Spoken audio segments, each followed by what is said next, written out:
Now, I'm very pleased to welcome back to the show two amazing horse handicappers in Mr. Shawn and Mr. Patrick Gates from the Odds Breakers. You can follow them on Twitter at The Great Kanaki and at Gator Betting. Here we are, guys. It kind of snuck up on this year. The Kentucky Derby is upon us, the 151st Run for the Roses. Patrick, what's been happening? I mean, we got a lot of storylines this year, too. I think everyone's favorite trainer in the entire world, I think Shawn would agree, Bob Baffert is back in the mix this year. So I think that's kind of the biggest storyline here as we head into Churchill on Saturday. But yeah, things have been good. So I'm looking forward to breaking down this race with you guys. Absolutely, Shawn, man, Bob Baffert, yeah, he's snuck back into the cut. It's like it feels like he's been gone since COVID, my man. How are you?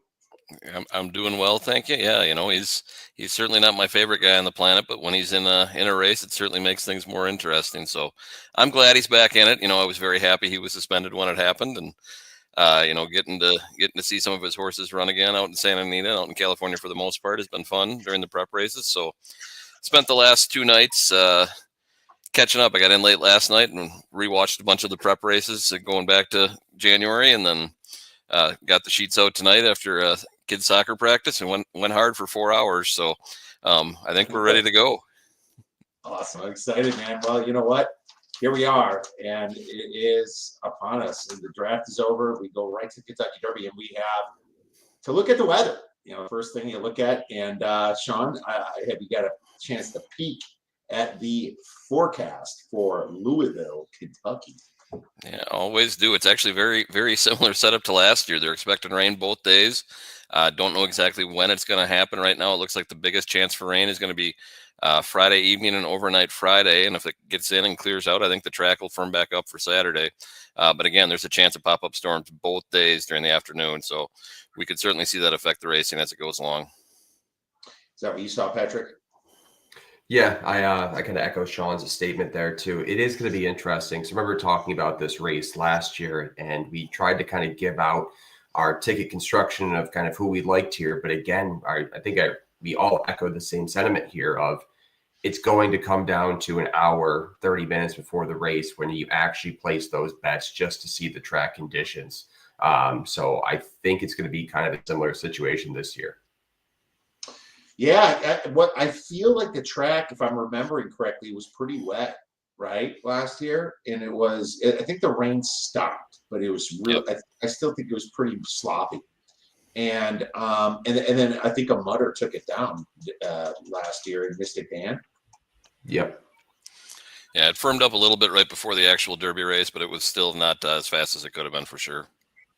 Yeah, I kicked myself too because we talked about that, and I don't think I had him on my card, but that's life. All right, well let's talk a little bit more about the race itself.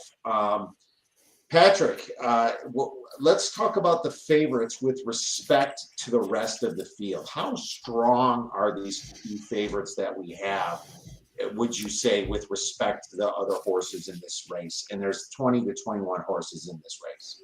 Yeah, so I think we got 20 right now, 21 if 20 or depending, 21 also eligible. But the favorite in this one is going to be Journalism, the deserved morning line favorite for a reason. Pretty great resume here too. If we're looking into his recent form here. Just trying to pull it up now. Where is it? Yep. So he won the Santa Anita Derbies on a 4 win streak here. Won the Santa Anita, won the San Felipe, won the Los Alamitos. So he's got 1 grade 1 win, 2 grade 2 wins during that span. Looks pretty solid to me, Shawn. I think just kind of looking at this favorite and this one, the issue that I guess we can kind of bring up with this horse is that he hasn't really raced against in kind of any larger fields. They've all pretty much been 5-horse fields, 5 horses, yep. Which is kind of that asterisk that at a 3-to-1 price that you're playing on the favorite, which gets into a whole different argument. Should any horse really be 3-to-1 in a 20-horse field? It is an issue I don't necessarily have anything besides that really against him. Again, great resume, but the 5-horse fields do concern me, especially when you're looking at that price. So that's an issue with him. Then the other favorite is going to be Sovereignty, the 5-1, 18 horse. He's got coming off a second place finish in the Florida Derby, won the Fountain of Youth, and then won the Street Sense. Again, another strong contender in this race here. But yeah, I certainly think there's question marks when you look at both of these favorites in the race. I don't think it's necessarily a super strong field this year, for being completely honest, but that's kind of my issues with the first two favorites. I think there's value when you start to kind of break down the board going up in terms of odds. So I don't know about Shawn, but that's kind of my initial analysis on the two favorites, Sovereignty and Journalism. Yeah, I think you hit the nail on the head with Journalism, right? The biggest question mark for him is he's only racing the 5-horse fields. And both Journalism and Sovereignty, as you look at them, they're going to see a lot more speed at the front of this race than they've seen at all coming off. If you look at the splits on Sovereignty, he hasn't had a half mile go off. He's got 47, 48, 47. Journalism's about the same. The other top favorite in there, Sandman, is the only one that's faced any speed going out at a 45. And he ended up finishing third in that race. He didn't end up closing back. And all three of these guys are closers. I'd call Sovereignty a deep closer, actually. So they're going to be coming from mid-pack or backpack. And I think the pace is going to be much higher than they've seen so far. So they're really going to have to run through a lot of traffic and play a big catch-up game in order to make it happen. So like you said, deep field, there's a lot of options here in the 10 to 20, even 30 to 1 odds that I'm looking at that I think can hit the board. So I think they're deserving favorites, right? He's won 4 in a row, Journalism has, Yep. but 5-horse fields and not having to go through traffic and not having any fast splits on his resume yet. It's going to be interesting to see if he can overcome the speed that's going to be at the front of this race. Yeah, you brought up Sandman too. Well, so yeah, California, he says, always has those issues with the 5 horses in the fields. So in Sloppy could be. He says Sloppy could be an issue for these closers, but yeah, that's why we wait for the track. Go ahead, Patrick. Yeah, so two things here too. So if it is Sloppy, there's 2 mutters with early speed that I do like here. It's going to be Neo Equos and American Promise. Those are kind of the 2 that I have circled just off to the side here. If we do get that thunderstorm coming down late in the day before the Derby happens. But you brought up Sandman, which I think is a pretty interesting horse in this race. 6-1. Deep closer, like Shawn said as well. Struggled with these larger fields, though, of getting through kind of with this style of running. So I think that's going to be an issue for him again here in this race. I don't necessarily love him, and I think that's going to be kind of the issue, especially when you pile in the weather, even if there kind of isn't fully sloppy conditions. But I don't necessarily love Sandman in this race. I don't know, Shawn, if you kind of echo that as well. I'm like I said, I think they're all deserving favorites, but I'm not high on either of them building my cards. Sandman would actually be my favorite of the 3, just looking at the way he closed out the Arkansas Derby there, getting to sit back. And then I think Publisher was the other one in that race. He blew past him as another closer and was able to really come on strong. And he was actually kicking as I was watching it today. He was struggling going sideways half the way down the stretch and he was still blowing away Publisher. So he's the one I think that's got the most natural closing speed of the 3 and could probably go from the farthest back. But again, all 3 of them, if conditions aren't right and if these splits come out and they're running out at 45 or 45 and 1 or 2, I think they're really going to struggle to catch back up. Yeah. You know, it's funny. I marked Publisher and I said, if you like Sandman, why wouldn't you like Publisher? Because I felt at the end, Publisher was going the same speed as Sandman at the very end. And it's true that Sandman had a good trip and did beat Publisher when I watched the Arkansas Derby. So that's just some notes I wrote down. But you're looking at a 30-1 horse here, and the Sandman sitting at 5-1. So price wise, 6-1, 5-1. You have to take a look at Publisher. Wouldn't you think, Shawn? No. Just watching the way that race closed, like you said, he was even speed with him, but Sandman was kicking sideways and he crossed 3 different lanes of traffic while he was going. So he was not revved up at full speed, and maybe that peeks his head out again. But I think Publisher isn't anywhere near any of those three favorite horses, to be honest with you. Okay, well, some disagreement there. How about you, Patrick? Yeah, no, I fully agree here. Publisher has yet to win. Again, kind of a deep closer as well. But we look at the races, he hasn't really come close to winning. The shortest margin of defeat has been 1.5 lengths, which was back in December. So I don't really like this horse as well. I think he's certainly someone to consider maybe if he gets a great trip in the exotics. But in terms of winning this race, I do not think Publisher really stands a chance.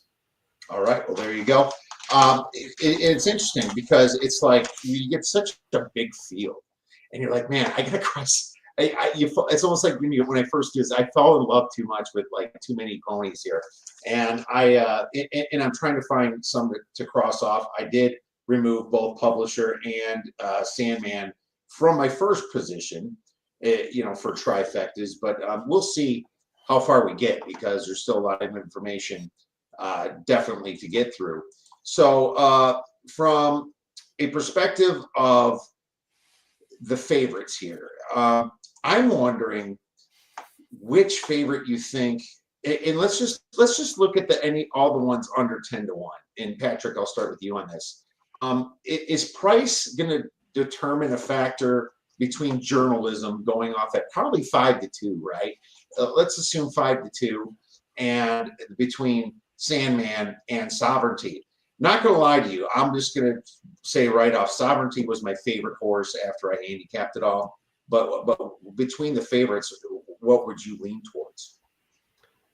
Yeah, it's certainly tough too.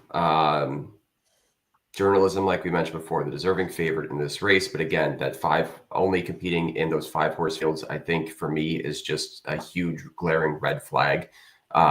So I don't necessarily favorite him. Sandman, again, I know Shawn's high on him too. But those deep closers, again, you just have to worry really about them kind of making their way through the pack.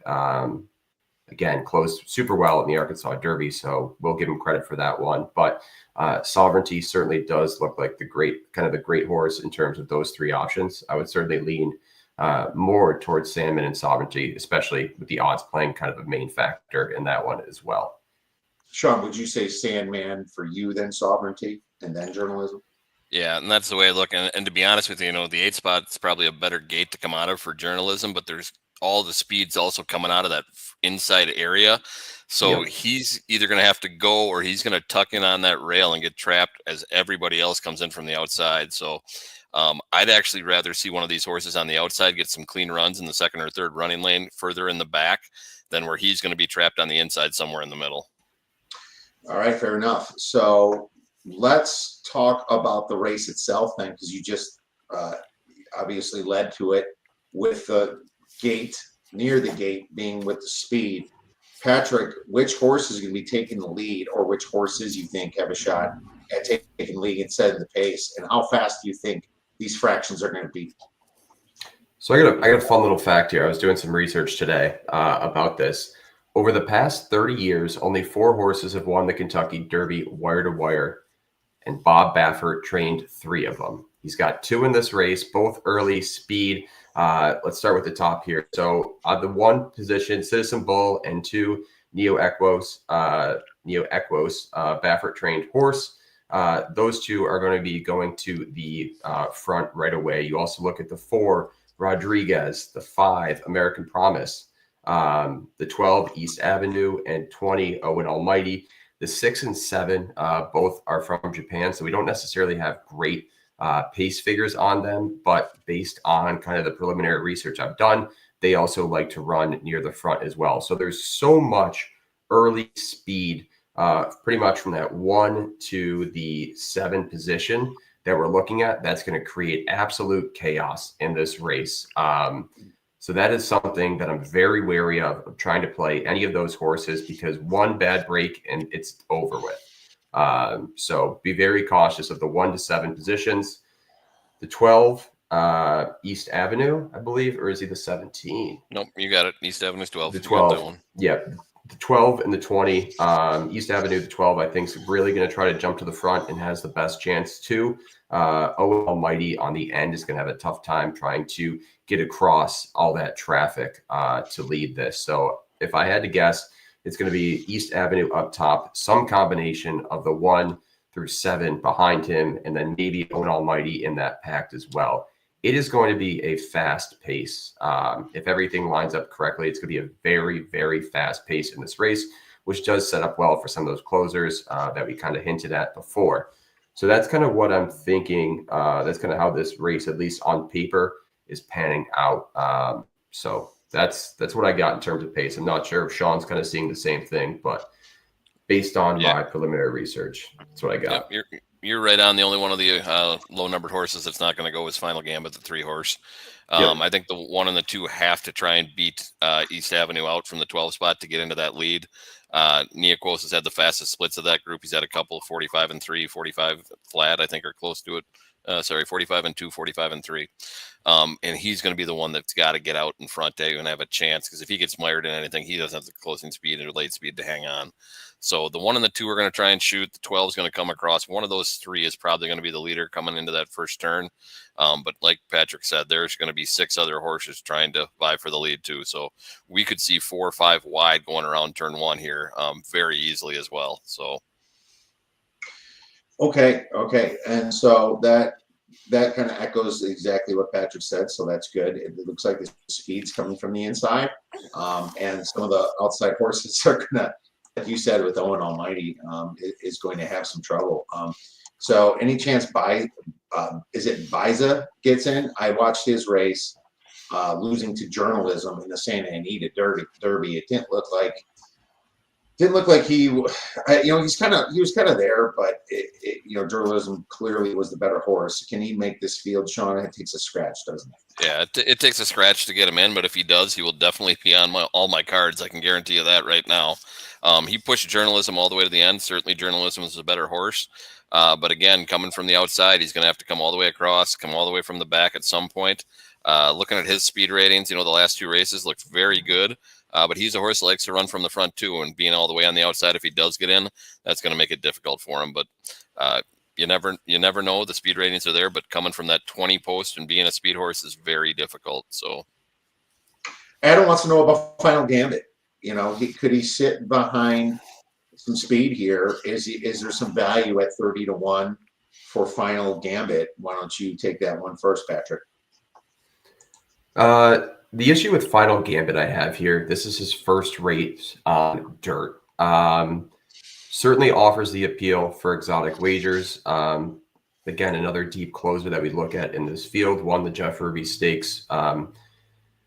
Again, is going to need to kind of take a step up in this class as well. But the one red flag on him is this is his first race on dirt. But I certainly would play him and planning on playing him kind of in a few tickets in the exotic wagers. So maybe put him 3rd or 4th if you're playing a try or a super, but that's kind of where I have him slotted in as of now. Yeah, I did rewatch that Jeff Ruby Stakes, and I was pretty impressed by him. I had him at, as I was going through, he was my 3rd horse I went through. I just went by the numbers, and I had him at the win. And then I'm like, okay, I've got teammates. So I raced him at the win. I kept him in the place position. So, and obviously this is definitely subject to change. Tiztastic also ran a pretty good race, is what Adam's saying, and kind of wove his way through traffic in the Louisiana Derby. Shawn, any thoughts on Tiztastic? I think I wrote that he closed well in the Louisiana Derby. Used him somewhere for sure is what I wrote. Yeah, I'm not high on him. I think Louisiana Derby was a little lacking in some talent. But he certainly took a step forward in that race. And again, this is what happens in the Derby, right? There's 20 horses. Who's going to take the biggest step forward from those mid-level horses and give themselves a chance is usually the name of the game here, and get a good trip in traffic. So I think he's not on my exotics, but if I had to take one of those 2, I would prefer Final Gambit. Just because he's going to be sitting near the front with all those horses running out inside of him.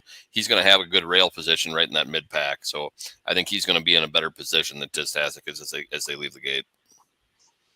All right. So is that what you echo, Patrick? Yeah, I would agree. I certainly like Final Gambit in that 3 spot. But yeah, I certainly like him a lot more than Tistastic. All right. So let's look at the next, let's look at who we're kind of throwing off our cards. Sometimes it's better to just approach it from there when you have a massive horse field. Shawn, do you know who you're throwing off your car, or if your ticket yet, or you have to wait a little bit, or you can just give me some ones that you're probably going to not use, even if it's a sloppy track. Yeah, you have to throw off a bunch in a 20 horse field, right? You can't have an exotic with 15 horses on it. You know, I'll play a couple supers that'll have all in the 4 spot, but you can't have this many horses in there. So the ones I'm scratching off my card right away are Neoquist. I just think coming from the front and having as much speed, he hasn't shown the speed rating. You know, last couple Equibase ones barely cracked 90, and there's plenty of horses that are running faster than that. So even though he's going to get out, he's off my card. I thought long and hard about Admire Daytona just because the Japan horse and the way Forever Young looked last year, but I think the Japan horse to Keon's Lexer Cafe. Admire Daytona's gone.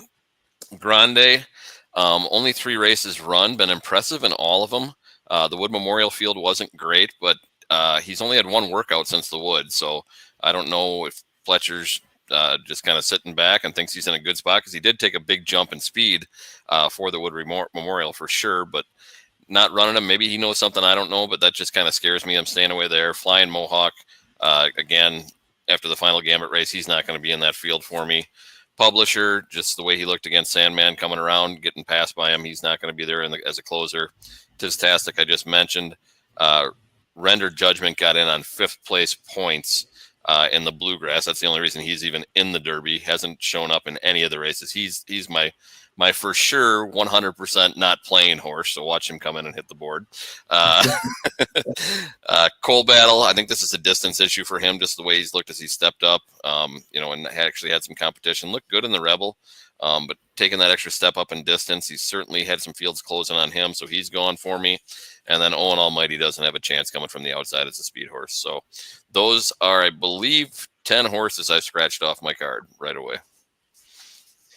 Right. Well, there you go. I'm glad you got down to 11, well, 10 or 11, whatever. But if Biza plays, what about you, Patrick? Do you kind of have the same horses? Is there any others that you are tossing? Wait, sorry, Shawn. I had 6 written down here that you scratched. The 2, 6, 11, 15, 16, and 20. Were there ones that I missed here, just so I can compare my list with yours? Yeah. So I scratched 2, 6, 10, 11, 13, 14, 15, 16, 20. Okay. All right. So I think we're on the same page with most of these here. I tossed the 1, Citizen Bull. Again, it's a decent horse here, but that draw on the rail with so many other speed horses coming from there, unless he gets an incredible trip, I just don't see him winning this. So I tossed 1, Citizen Bull, 2, Neo Equus. I'm in agreement with you there. I think the distance is really going to be a challenge for him in addition to his post position. So I tossed him as well. The 6, Admire Daytona.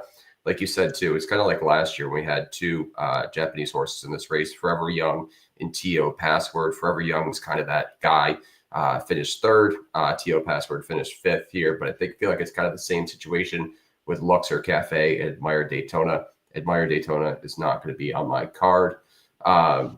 Almost scratched the 5, American Promise as well, just kind of based on his need to get out early, but he's still there. The 11, Flying Mohawk, he's off my card as well.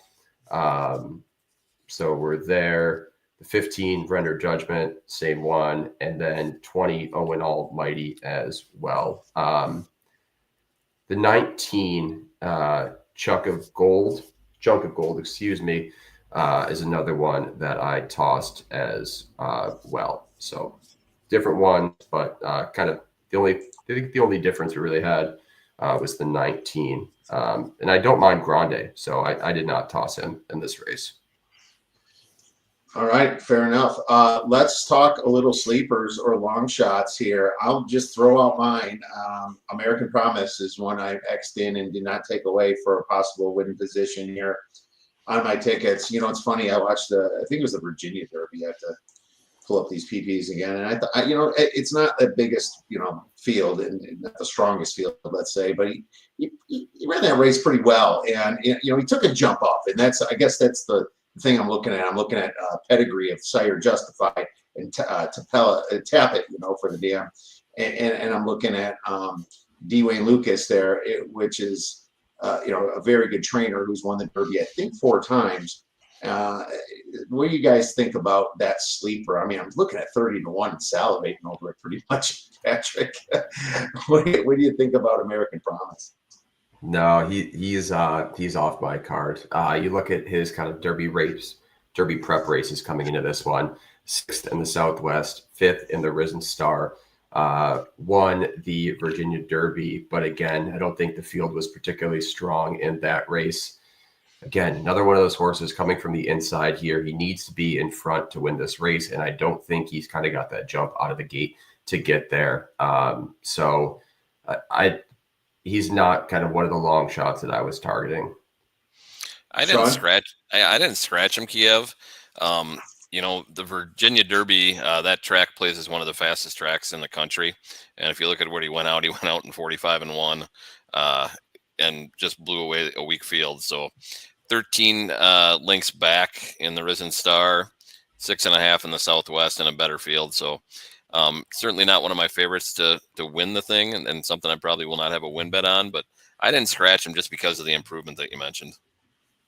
Okay, so and 30, it's like you're not going to find a 30-1 that looks that good. It's just one of those situations. You hope he's like a country house or something kind of sneaks in there at the end, or maybe some chaos happens. But I did notice the muddy track that he did win on back in December, and so maybe that changes things, because as Patrick mentioned before, Neoquist and American Promise won a little bit on the sloppier tracks, and I'll keep that in mind. But we'll keep that on. Well, Shawn, give me a sleeper then. What do you think is a decent horse that you might even put in a win position on a try, or at least an exacta?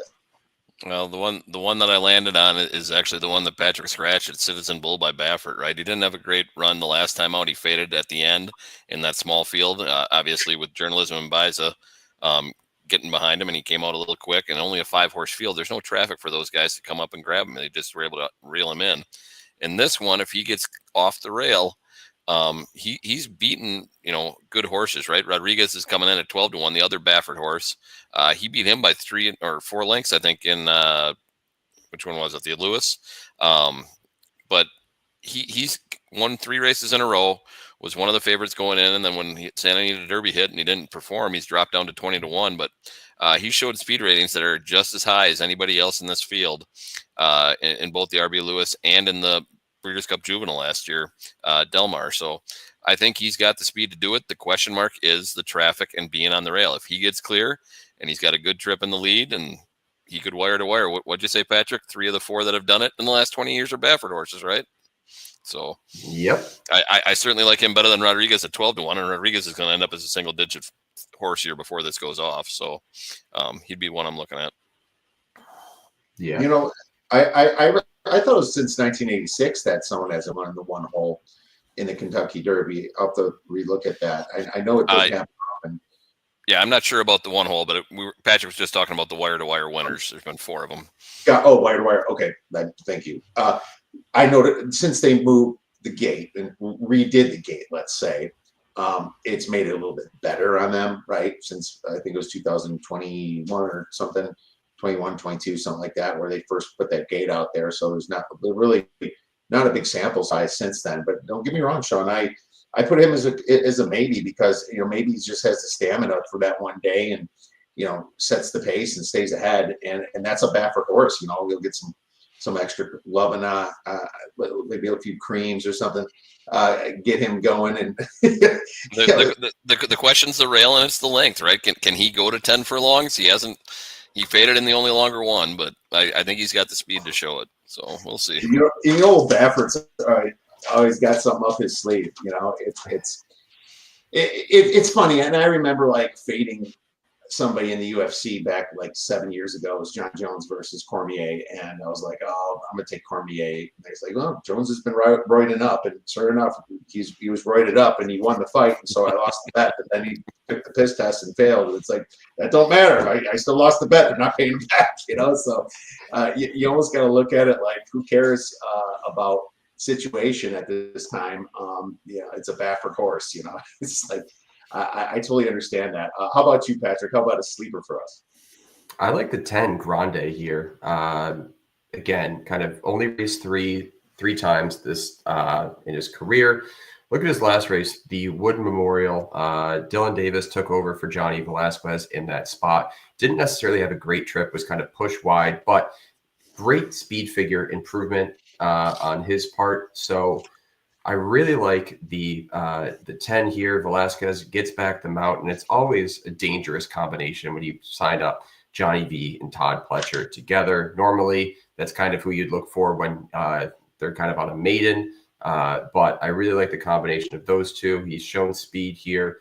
Like Shawn said, the one issue is that he only has that one workout. But again, who knows? Maybe that's kind of, they're just comfortable with this horse in this scenario. So I would look at the 10 Grande at 20-1. And I think we brought him up earlier as well. Final Gambit, the 3 horse as well. I think he showed great improvement in that last race, the Jeff Ruby Stakes. So I like him here as well. So Final Gambit and Grande are going to be kind of my 2 sleepers in this one.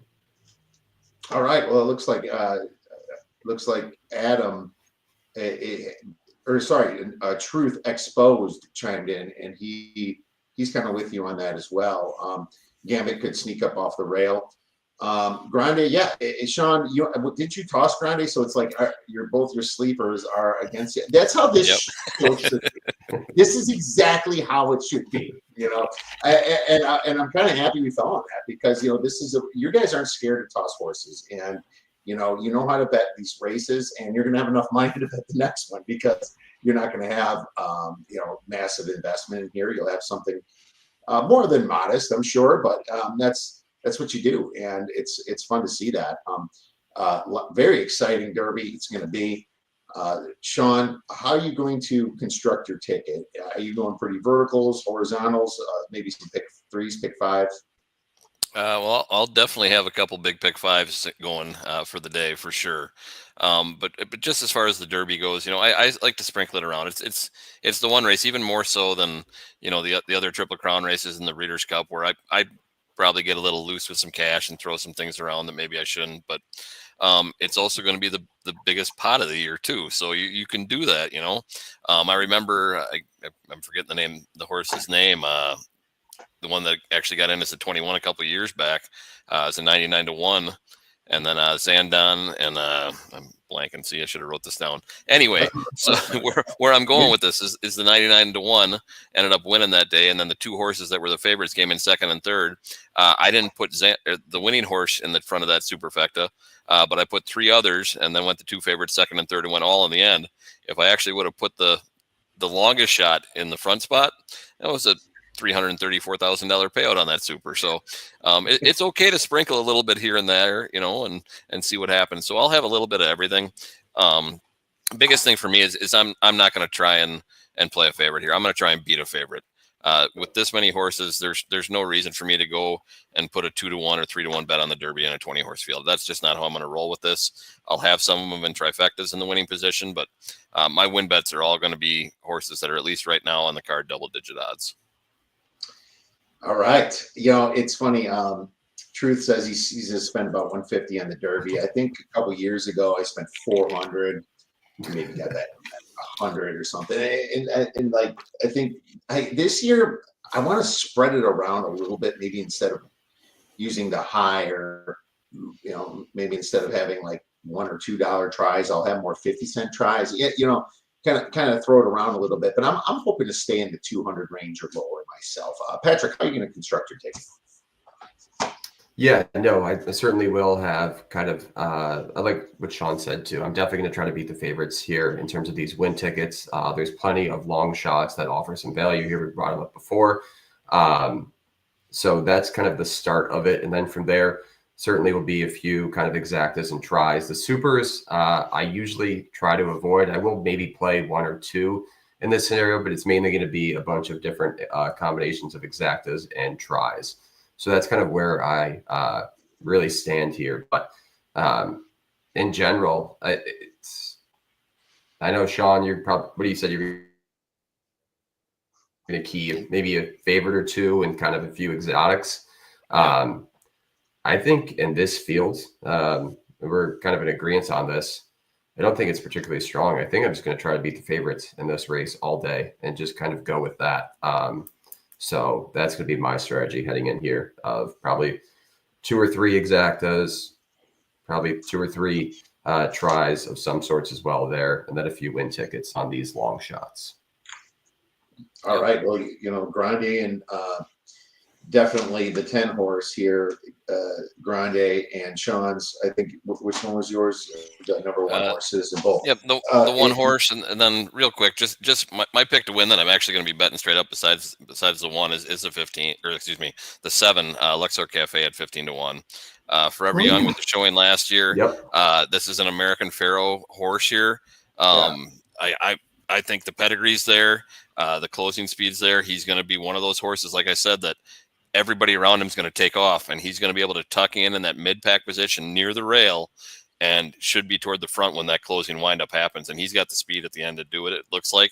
Again, we don't have the full stats because it's a Japan horse, but looks like on paper something that I want to play at 15-1, and I'm hoping those odds go up, not down, just based on Forever Young's performance, and I think they might. So we'll see. But American Pharaoh horse, 15-1. That's my win bet that I'm actually gonna be putting a little more cash on. And Luxor Cafe won 4 in a row, here, and so that's nothing to really look down at. He did beat Admire Daytona. He did beat Admire Daytona back in November. And so I couldn't tell how many lengths he beat him by. But that one was a nose, but he blasted him. He was actually in the hyacinth with him. I think he beat him by 4 lengths or 3 lengths or something like that. So they've had a couple matchups. Okay, and Luxor Cafe is the horse that's gotten better. Oh, you're right. You know what's funny? I do see that also in February that he beat Luxor Cafe beat him as well by more. So yeah. Good point. Yeah, and I was kind of thinking the same thing. It's like, this is the year that the Japanese horse is actually going to do it. But last year put a scare into us for sure from seeing the performance there. All right, well, good stuff. What about any other races? Anything for the Kentucky Oaks on Friday, Patrick? I have not gotten to that yet. I have been knee deep in NHL playoffs, so I will probably have my picks out for that on Thursday. But yes, to Shawn's point about Luxor Cafe, he's definitely one of the win bets I'm playing, along with Gambit, Final Gambit, and Grande. So those are 3 win bets that I already have circled. May add probably 1 more, but those are certainly kind of Luxor Cafe is going to be involved in a win and in multiple exotics across the board come Saturday. Okay. Truth Exposed says Luxor is going to be in a super high 5. Yeah. So there you go, man. These things keep getting longer and longer. Thank you, Anthony. He's become a subscriber. That's awesome. We talk all kinds of sports, Anthony. Thank you for doing that.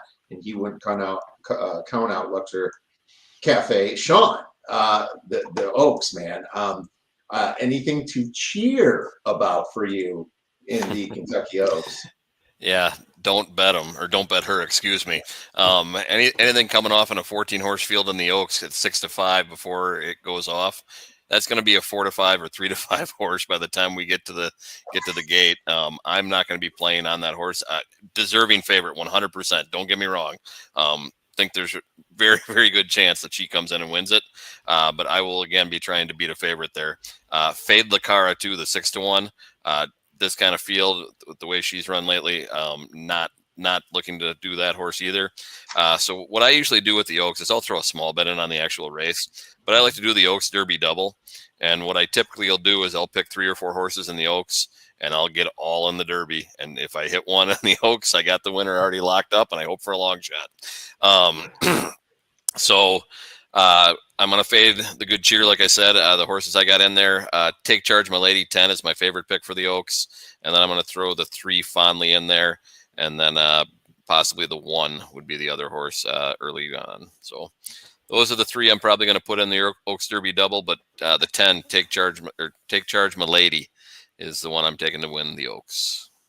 All right, yeah, Good Cheer hasn't lost yet, man. It's just like I had to throw that one out there. Shawn, you text those to me. I definitely want to take a look at the Oaks. I'm not going to be able to watch a ton tomorrow as I'm slammed, but I did handicap a little bit of the Derby, and there's going to be a pick 5 there, going before it. And I think on the race 8, I'm going to be on the 10 horse Nisos and the 7 Mindframe, and I'm just doing an exacta box with them. You remember Mindframe was a great horse last year. He took second in the Belmont, and he blew away his 1 mile competition this year. And the 10 Nisos is a Baffert horse.